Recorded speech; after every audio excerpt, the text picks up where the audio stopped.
A principios dos 80, os colectivos homosexuais galegos que se comezaban a organizar realizaron un dos actos máis importantes na boicote á cafetería Manhattan da Coruña despois de que neste establecemento comercial expulsasen a unha parella de homes por se daren un bico.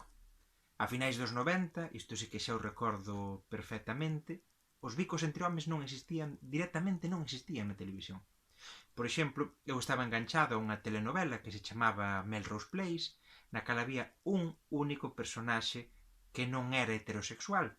Normalmente estaba bastante deprimido, mas nunha ocasión conseguía ligar e cando parecía que ia dar un biquiño con outro home, sempre había o moi oportuno fundido en negro ou ben unha viraxe de cámara que evitaba que vísemos o contacto labial repugnante, supomos, entre dous homes.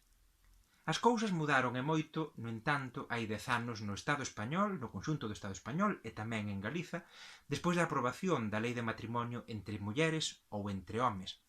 Unha modificación que non foi únicamente de carácter legal, senón tamén de carácter social.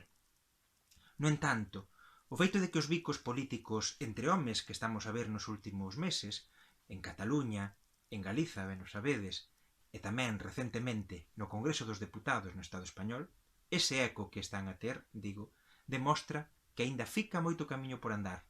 E eu ben podo aseguralo.